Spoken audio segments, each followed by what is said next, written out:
कोकणातील प्रत्येक अपडेट जाणून घेण्यासाठी आजच माझे कोकणच्या सोशल मीडिया प्लॅटफॉर्मला लाईक, फॉलो आणि सबस्क्राईब करा. सिंधुदुर्ग जिल्ह्यात पर्यटन हंगामाला जोरदार सुरुवात झाली असून वेंगुर्ला तालुक्यातील भोगवे पर्यटन स्थळ पर्यटकांनी फुलून गेले आहे. शाळांना उन्हाळ्या सुट्ट्या लागल्याने मुंबई पुण्यासह राज्याच्या विविध भागातून पर्यटक मोठ्या संख्येने दाखल होतात. स्वच्छता, निसर्ग सौंदर्य आणि शांत वातावरणामुळे ब्लू फ्लॅग मानांकन मिळालेल्या भोगवे बीचला पर्यटकांची विशेष पसंती मिळत असून याचा परिणाम येथील बहुतांश रिसॉर्ट्स आणि होमस्टे मे महिन्याच्या अखेरपर्यंत पूर्णपणे बुक झाले आहेत. पर्यटन व्यावसायिकांमध्ये समाधानाचं वातावरण असून स्थानिक अर्थव्यवस्थेला देखील यामुळे चालना मिळत आहे. दरम्यान पर्यटकांनी समुद्रकिनाऱ्याची स्वच्छता राखावी तसेच स्थानिक नियमांचे पालन करावे असे आवाहन प्रशासनाकडून करण्यात आले. एकूणच भोगवे पर्यटन स्थळ यंदा हंगामात पुन्हा एकदा पर्यटकांच्या पसंतीस उतरल्याचे चित्र स्पष्ट झालंय. पहिलं मी सांगेन की मी सचिन तेंडुलकर यांचं जे एक बाईट होता इंस्टाग्रामवर की ते पण त्यांच्या 50व्या वाढदिवसाला भोगवे बीचच्या कोको म्हणून काहीतरी हॉटेल आहे, रिसॉर्ट, तिथे आले होते. म्हणून मी त्या अनुषंगाने शोधत होतो तर मला लीलाज बांबू हाऊस हे सापडलं.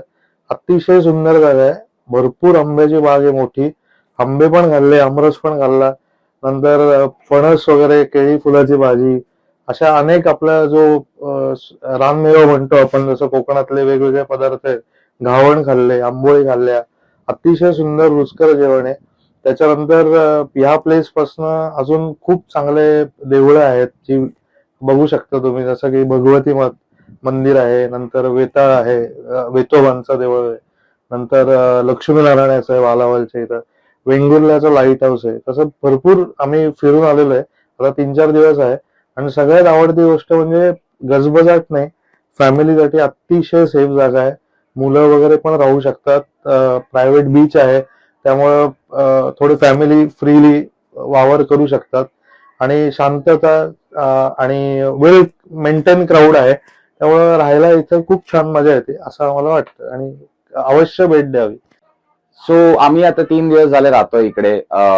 इथलं वातावरण खूप आल्हाददायक आहे. आजूबाजूला यांच्या स्वतःच्या बागा आहेत त्याच्यामुळे तापमान कितीही जरी वाढलं असेल, उन्हाळा आहे तरी पण इथे खूप थंड हवा चालते, त्याच्यामुळे जास्त गरमीचा त्रास होत नाही.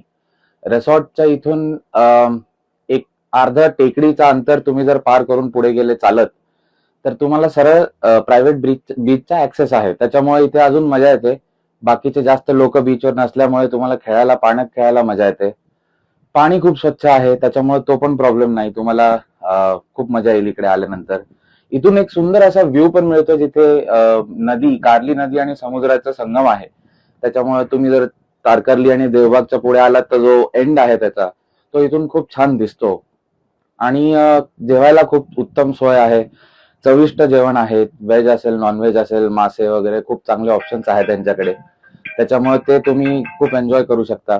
आणि आय वुड सजेस्ट की बऱ्याच लोकांनी इकडे येऊन या सगळ्या गोष्टीचा, या सगळ्या वातावरणाचा आनंद घ्यावा, तुम्हाला खूप जास्त मजा येईल. वेंगुर्ले तालुक्यातल्या या भोगव्याला खास विशेष पसंती लोक देतात. याचं कारण म्हणजे एक स्वच्छ सुंदर असे समुद्र किनारे आहे ज्याला ब्लू फ्लॅग साठी नामांकन मिळालं होतं. या बाजूला, एका बाजूला आंब्याच्या सुंदर बागा आहेत, हा थंडावा आणि असलेले स्वच्छ समुद्र किनारे हे लोकांना भावतंय, आकर्षण वाटतंय आणि यामुळे या भागात विशेषतः भोगव्याला लोक पसंती देतात. उष्णता ही वाढलेली असली, जरी तापमानाचा पारा वाढलेला असला तरी पण लोकांच्या, मुलांच्या परीक्षा झालेल्या आहेत, कुठेतरी विरंगुळा, आजूबाजूला कुठेतरी जावं, पर्यटनाचा आनंद लुटावा, या दृष्टीने भोगव्याला विशेषतः खास पसंती सिंधुदुर्गात मिळते. आणि त्यामुळे जर आज समुद्र किनारे बघितले असतील, पर्यटनाचे रूम्स बघितले असतील, हे चांगल्यापैकी प्रतिसाद पर्यटनाला या भागातून मिळतो. मे महिना सुरू होणार आहे, काही हंगाम सुरू असतो, मुख्य हंगाम आता सुरू झालेलाच आहे. कसा मे महिन्यात सुद्धा कसं असेल? निश्चितपणे मे महिन्याचं पर्यटकांचं स्वागत आम्ही करू. गेल्या वर्षीच्या तुलनेत 15 मेला पाऊस सुरू झाला, हा अखंडपणे पाऊस राहिला. यंदा मात्र वातावरणात कुठेतरी थोडासा बदल वाटतोय, पण तसं होऊ नये किंवा नाहीतर ते विरजण पडल्यासारखं होतं. तर चांगल्यापैकी प्रतिसाद आहे आणि मे महिना हा तर अगदी ह्याचाच सीझन असतो, मोस्ट सीझन असतो. तर ह्या सीझन आम्ही निश्चितपणे आनंदाने स्वागत करू.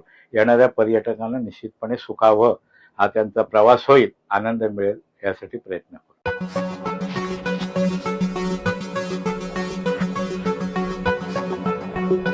आहे.